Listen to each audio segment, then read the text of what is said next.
লোকজনের সাথে বেশি কমিউনিকেট করা, মানে সোশ্যালাইজ করা যেটাকে বলছো।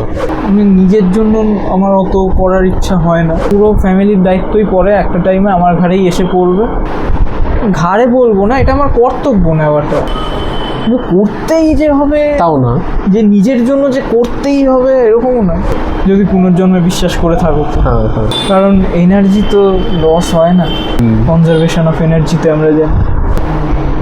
মানে তাহলে কি ওয়ার্ল্ডের লাইফ সাইকেল যা ছিল কন্টিনিউয়াসলি সেটাই থাকছে? ট্র্যাডিশনাল ওয়েটা আমার ঠিক আমি শুট করাতে পারি না ঠিকঠাক। এটা জানি এটা বোকামো পুরোটাই আমার।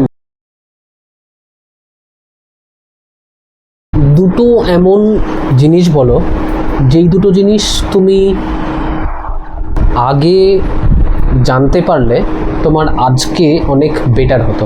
বিশেষ করে সোশ্যালাইজ হওয়াটাকে আমি বেশি প্রেফার করি। কারণ হ্যাঁ, আমি আমার বন্ধুদের মধ্যে যথেষ্ট ফ্র্যাঙ্ক, এবং তোমার সাথেও ফ্র্যাঙ্ক, ফ্যামিলির সাথে ফ্র্যাঙ্ক। এবার সব জায়গা তো আর এই গণ্ডিটার মধ্যে সীমাবদ্ধ না। আমি বাইরে যাচ্ছি যখন, আমার সাথে আরও 2-4টে মানুষের আরও যোগাযোগ হচ্ছে, তাদের সাথে কথা বলার দরকার আমার, সেখানে গিয়ে আমি চুপ বসে থাকছি, সেটা তো আমার লস না। কারণ আমি তাদের থেকে কাজ আদায় করতে পারছি না, তাদেরকে আমার কাজ দিতে পারছি। সুতরাং আমি মনে করি এটা আমার আগে জানলে আরো বেটার, আরো ইমপ্রুভ করা দরকার এটা। ওকে, আর আরো কিছু সেকেন্ড কিছু সেকেন্ড আমার কোনো, আমি নিজেকে অত খামতি বোধ করতে দিতে চাই না। কারণ ইদানিং এখন আমার এটা মেন্টালিটি হচ্ছে যে নিজেকে যত ছোট করবো আমি আরও ছোটই হতে থাকি। না, এগুলো ছোট করা না, দেখো ছোট মানে না, আমি বলছি আমি নিজের যত খুদ ধরবো না আমার প্রোগ্রেশন ঠিক হবে না। সুতরাং ডিফার করছি একটু ইন্টারাপ্ট করে। হ্যাঁ হ্যাঁ, এগুলো খুদ ধরা না, মানে আজকে ধরো ফুটবলের এক্সাম্পল দিয়েই বলি, আজকে ধরো আমার চিপ শট ভালো না, না তো এটা যদি আমি জানতে পারি, তার মানে এটা না যে আমার খুঁত এটা, তার মানে এই জিনিসটাকে বেটার করার ট্রাই করব। হ্যাঁ এক্স্যাক্টলি, না আমার বলার এটা খুঁত হিসাবে দেখা, আমারও এটা বোঝানোর হয়তো আমি হ্যাঁ ঠিক আছে ঠিক আছে, মোট কথা আমাকে ওটাকে ঠিক করতে হবে, ওটার উপর কাজ করে ওই জায়গাটাকে ইমপ্রুভ করবো। ব্যাস, ওটাকে নিয়ে বেশি যে হচ্ছে না ও হচ্ছে না আমার দ্বারা হবে না, ওটা তো চিন্তা নেগেটিভ থটসে চলে যাবে। তাহলে দেখো ছোটবেলা বা এখন আমি কয়েকদিন ধরে এরকম আমার মেন্টালিটিটা হচ্ছে, কিন্তু এতদিন এরকমই আমি ভাবতাম যে হচ্ছে না, যখন হবেই না হালই ছেড়ে দেয়, মানে করছি যে জিনিসটা ঘেতিয়ে কিন্তু মনে হচ্ছে হবে না নেগেটিভিটি একটা আসছে। এবার এখন ওই জিনিসটা অনেকটা পজিটিভ ফিল করছো, যে পজিটিভ ফিল করানোর চেষ্টা করছি, একদিনে তো অভ্যাস যায় না। ওই আর দ্বিতীয় কথা হচ্ছে এটাও ধরে নাও যে হবে না, অনেক জিনিসই হবে না, 10টা জিনিস ট্রাই করো, 8টা জিনিস হবে না, 9টা জিনিস হবে না, কিন্তু একটা জিনিস হয়তো হবে, ওটাকে নিয়ে খুশি থাকতে হবে। ওটাই মোটিভেশন। ওটাই এখন ওটাই লাইফে দরকার, যে ট্রাই করতে থাকো, একটা না একটা তো লাগবেই, তো ব্যাপার আছে। ওকে ঠিক আছে, ওই পার্টটা গেল। সব মানুষেরই নিজের ইনকামের পর কিছু গোলস থাকে, যে আমি এই জিনিসটা কিনবো, আমি এর জন্য এইটা করব। তো তোমার সেরকম পার্সোনাল কী কী গোলস আছে? মানে কারোর জন্য আমি বলছি না, নিজের জন্য। নিজের জন্য বলতে গেলে আমার, দেখো আমি নিজের জন্য আমার অত করার ইচ্ছা হয় না। আমার মা মারা গেছে, আমার বাবাই রয়েছে,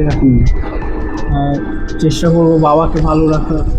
বাবা অনেক স্যাক্রিফাইস করেছে, ছোটোবেলা থেকে বাবা খেটে পরিশ্রম করে একটা সবারই সম্মানের জায়গায় এসে পৌঁছেছে। এবার আমার তো উচিত তাকে কিছু রিটার্ন ব্যাক করা। অবশ্যই কর্তব্য, সম্ভব না কোনোভাবেই, মানে 1% হয়তো রিটার্ন করতে পারবো না, সম্ভব না, কিন্তু তাও তাকে সাপোর্ট দেওয়া। তার তো একটা ইচ্ছা রয়েছে যে হ্যাঁ আমার ছেলেকে আমি পড়াচ্ছি, আমার ছেলে বড় হোক, তার তো একটা দাম দিতে হবে আমাকে।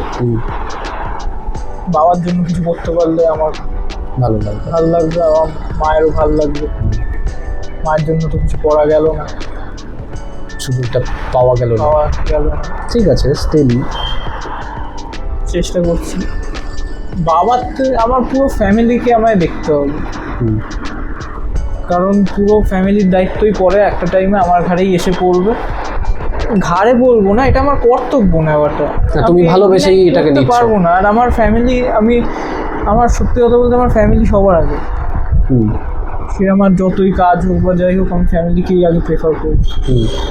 এটা খুব ভালো বিষয়, মানে তোমার যেহেতু এত আমাদের আইডিয়া ছিলই না একদম। আমার কাছে আমার ফ্যামিলি আগে, ফ্যামিলির সম্মান আগে, তারপরে এবার নিজের বলতে গেলে গাড়ির শখ আছে আমার। সবথেকে বড় কথা, আমার প্রপার্টি বাড়াতে হবে যে করে। ভালো লাগে প্রপার্টি? আচ্ছা, জানি রেলে চাকরি করলে ওটা করা সম্ভব না, কোনো গভর্নমেন্ট জবে স্বাভাবিক ওরকম লেভেলের করা সম্ভব না। কিন্তু তাও যেটুকু হয় করতেই যে হবে তাও না, যে নিজের জন্য যে করতেই হবে এরকমও না। নাহলে আবার আমাকে জন্মাতে হবে তো, যদি পুনর্জন্মে বিশ্বাস করে থাকো। করো তুমি? বিশ্বাস তুমি আছে।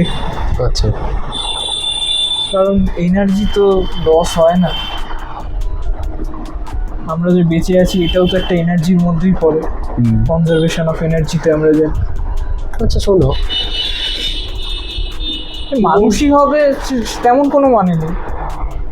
মানে তাহলে কি ওয়ার্ল্ডের লাইফ সাইকেল যা ছিল কন্টিনিউয়াসলি সেটাই থাকছে, কখনো বাড়ছে কমছে হচ্ছে না? আমি শুধু হিউম্যান বলছি না, লাইফ সাইকেল টোটাল। লাইফ সাইকেলের যদিও মেজার করা পসিবল নয়, লাইফ সাইকেলের কথা তো বলতে পারবো না, কিন্তু এনার্জির ভ্যালু কনস্ট্যান্ট, এটাই বাস্তব। লাইফ সে কম বেশি হতেই পারে, কিন্তু এনার্জি ফিক্সড ভ্যালু। তুমি না পারবে ওটাকে বাড়াতে, না পারবে কমাতে। আচ্ছা, এতদিন যা বলেছি এটা মানো এটাকে। হ্যাঁ, এটা অস্বীকার করার কোনো প্রশ্নই ওঠে না। বিগ ব্যাং থেকে চলে আসছে। এনার্জি তুমি না পারবে তৈরি করতে, না পারবে ধ্বংস করতে। একদম সায়েন্টিফিক্যালিও প্রুভ। এই মানুষের মরে গেলে শরীর যে ঠান্ডা হয়ে যাচ্ছে, তুমি যে বেঁচে আছো গা গরম রয়েছে, এটা তো একটা এনার্জির জন্যই হচ্ছে, যার জন্য তুমি গাটা হিট রয়েছে। এবার যে মানুষটা মরে যাচ্ছে তার এনার্জিটা নিশ্চয়ই লস হয়ে যাচ্ছে কোনো করে, তাই তার বডি বরফ হয়ে যাচ্ছে। মানে এই বরফ ঠান্ডা হয়ে যায় যেটাকে বলে। তাহলে ওই এনার্জিটা গেল কোথায়? ঠিক আছে, লজিক আছে। দেখ, পুনর্জন্ম থাকুক বা না থাকুক এনার্জি আছে। ভূত প্রেত থাকুক বা না থাকুক এনার্জি আছে। সেটা পজিটিভ যদি থেকে থাকে তো নেগেটিভ আছে, নেগেটিভ যদি থেকে থাকে তো পজিটিভ আছে, কারণ ব্যালেন্স তো করতে হবেই।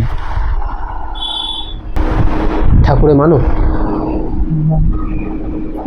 মানে আমি নিজে দীক্ষা নেওয়া। আচ্ছা, কিন্তু দুর্ভাগ্যবশত আমি ঠাকুরের নাম নিতে ভুলে যাই মাঝে মধ্যে। আচ্ছা, মানে ঠাকুর মানি না, ঠাকুর পজিটিভ এনার্জি একটু হলেও মানবো না। ওই মানে ট্র্যাডিশনাল ওয়েতে দেখো, ঈশ্বর বিশ্বাসেরও কিন্তু অনেক রকম প্রকার আছে। অনেকে আছে যে হয়তো ঠাকুরের সামনে হাত জোড় করে দাঁড়ালো না, অনেকে আছে যে পুজো পার্বণে হয়তো ঠাকুরের নাম করলো না, কিন্তু মাথায় তার কনস্ট্যান্টলি রয়েছে যে হ্যাঁ একজন আমার ওপরে রয়েছে। এই সেকেন্ড জন যেটা বললো, সেই মেন্টালিটিটা আমার। আচ্ছা, হ্যাঁ, আমি ট্র্যাডিশনাল ওয়েতে নয়, কিন্তু ট্র্যাডিশনাল ওয়েতে না, কিন্তু স্পিরিচুয়াল। হ্যাঁ, যে আছে একজন একটা যে আমাকে দাঁড়াতেই হবে, নয় ছাপা তেলের জায়গায়, নয় একটা দরজার সামনে। সেটা তো কেউ জানে না কে কি হচ্ছে, কিন্তু ঠিক আছে, মানে একটা হিসাব আছে। আমি যেহেতু একটু শাই নেচার, আমার একটুখানি মানে কী বলবো, এই ট্র্যাডিশনাল ওয়েটা আমার ঠিক আমি শ্যুট করাতে পারি না। মানে মনে হয় সবাই ওরকম করছে, তারপর কে কী বলে, এটা জানি এটা বোকামো পুরোটাই আমার, কিন্তু আমার একটু এটার প্রবলেম হয়। সোশ্যালাইজিং যেটা প্রথমে আমার একটুখানি প্রবলেম আছে। নিজে ঘরে একা থাকলেও কখনো ঠাকুরের নাম করো আলাদা করে, বা কখনো মেডিটেশন ট্রাই করেছো? মেডিটেশন আমি মাঝখানে হুজুগে পরে খুব ট্রাই করেছিলাম, কিন্তু ওই মনের যখন যার ইচ্ছা হয়, 2-3 দিন হলো, 4 দিনের দিন হয়ে গেল, এইটা আমার একটা ফল্ট। ফল্ট মানে কি, আমার হচ্ছে আমি খুব খেয়াল খুশিতে চলি।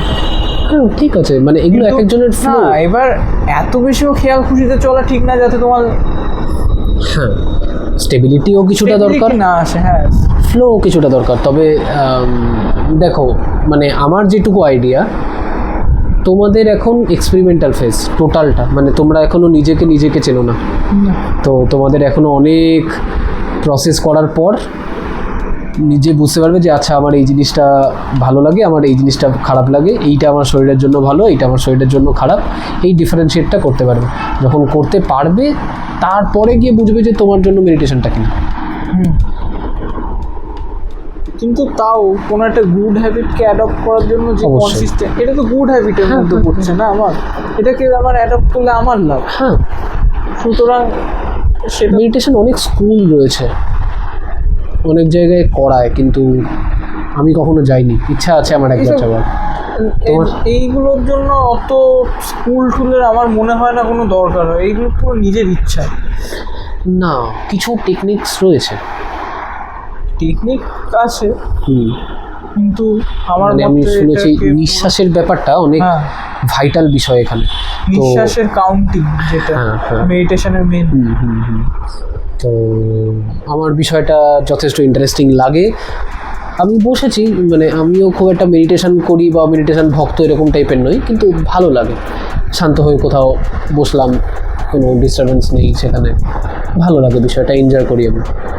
মেডিটেশন নয় হয়তো, ওটাকে কি বলবো ভাষায় আমিও জানি না, কিন্তু ভালো লাগে, ট্রাই করো। আর আমার ইচ্ছা আছে কোনোদিন কোনো স্কুলে গিয়ে ট্র্যাডিশনাল ওয়েতে জিনিসটা দেখা বা শেখার, যে কি করে করে, বা এক্সপিরিয়েন্স তোমাকেই করতে হবে। হ্যাঁ অবশ্যই, এর এক্সপিরিয়েন্স কেউ তোমায় বলতেও পারবে না, এটা তার এক্সপিরিয়েন্স। একদম, সে প্রসেস বলে দেবে, করতে আমাকেই হবে। সে তোমার পশ্চাৎ ঠিক হোক কি না হোক, সে কোনো যায় আসে না, এক্সপিরিয়েন্স তোমাকেই করতে হবে।